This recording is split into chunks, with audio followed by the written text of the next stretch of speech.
Hi, I'm Liz Schrum for the Wisconsin Technology Council, here with WisBusiness.com, the show.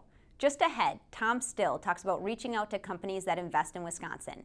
And Eric Borgerding of the Wisconsin Hospital Association talks about healthcare trends in Wisconsin. And now, here's this week's Tech Metrics. These snapshots of key indicators in the Wisconsin economy are developed by the Wisconsin Technology Council for its policy and news reports.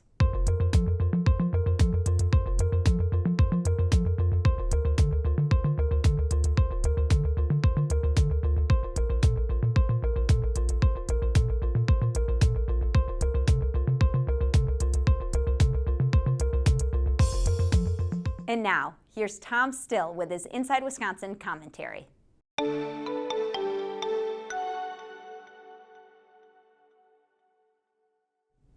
Political finger-pointing has been renewed in the debate over who lost Oscar Mayer, with Democrats and Republicans at the state and local levels playing the blame game.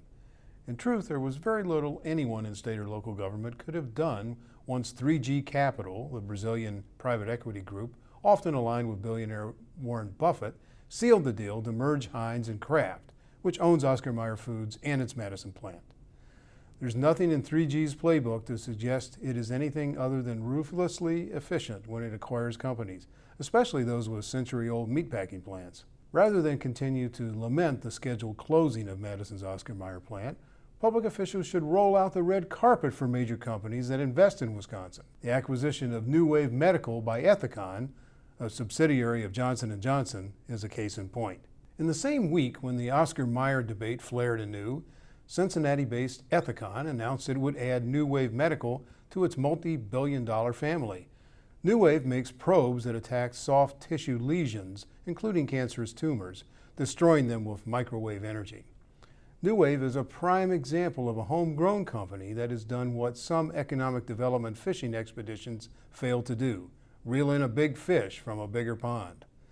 Developed with technology from two UW-Madison professors, New Wave Medical has grown to about 110 employees, with about half of them in Madison. It has raised about $50 million from investors over time, with Madison-based venture investors leading the first round of financing and helping to persuade other investors to take part in follow-on rounds. While corporate acquisitions of young, homegrown companies don't always result in those firms staying in Wisconsin, many others flourish in native soil. The acquisitions of Aerogen by Luminex, Epicenter by Illumina, Tomotherapy by Accuray, and Cellular Dynamics International by Fujifilm have been success stories so far. Even acquisitions that fail to create a permanent presence result in infusions of capital and talent that help launch other new companies. Companies from outside Wisconsin that buy firms already here should be given every chance to become repeat customers. State and local officials can work together to roll out a welcome mat that tells company decision makers who live far beyond Wisconsin's borders why they should build on their investments in the Badger State. That kind of high-level follow-up hasn't always happened in the past, but Ethicon's acquisition of New Wave Medical offers a prime chance to get it right.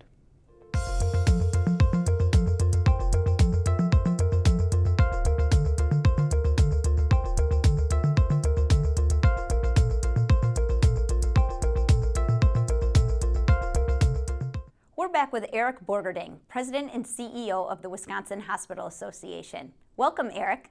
Thank you. Thanks for the opportunity. Describe the role of the Wisconsin Hospital Association. Who are its members and what are its main functions? The Wisconsin Hospital Association has been in existence now for 95 years. Our primary role is to advocate on behalf of our members, which includes all of Wisconsin's hospitals and health systems, in both Madison, in front of state legislators and state government, and regulatory agencies, as well as Washington, D.C. Our primary focus is on legislation and regulatory policy that really enables our members to deliver high-quality, high-value health care in Wisconsin. A recent report on the Hospital Association unveiled some significant economic benefits for the Wisconsin economy.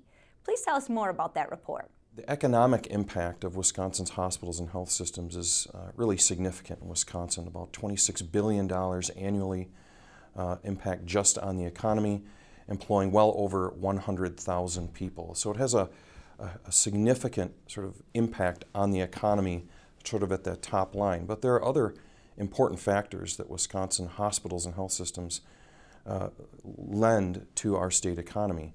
In fact, last year, it's estimated that patients coming to Wisconsin to receive some of our very high quality, high value health care added about $3 billion into our economy, and that resulted in about 6,500 jobs. So that's patients coming to Wisconsin to receive some of that great quality care that we've become very well known for across the country. Love it or hate it, the Affordable Care Act has already changed healthcare in many ways. What are the top challenges and opportunities for Wisconsin hospitals under ACA right now? So when you think about the ACA, you really have to go back to where Wisconsin was before it became the law of the land. We already had a very low uninsured rate in the state, one of the lowest in the country. So we have to go back and kind of compare what's happened as a result of the ACA to what we were like in Wisconsin before it was passed. There is no question, no one can really argue about or dispute that the Affordable Care Act has expanded insurance coverage, even in a state like Wisconsin where we already had very high rates of people with insurance. So that's been a positive, no question about it. More people with insurance means healthier people, people getting care and services that they need, but it also means less uncompensated care for hospitals that we have to then shift to others to recoup the costs of.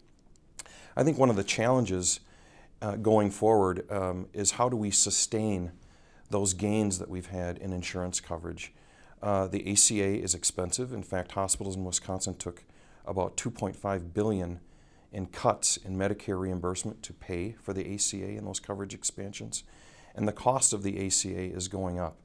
So I think that one of the real challenges going forward is how do we sustain those positive aspects of the ACA, which is coverage expansion, in a fiscally challenging environment, but also in a political environment. If we're going to repeal, if we, someday down the road we repeal the Affordable Care Act, the challenge will be how do you unwind this program that is really providing affordable insurance to a lot more people in Wisconsin. Thanks, Eric, and thank you for watching this edition of WisBusiness.com, the show. The show is produced by the Wisconsin Technology Council and WisBusiness.com and sponsored by UW-Milwaukee and Exact Sciences. Visit our website to read and learn more. I'm Liz Schrum of Talent But Executive Search. See you next time.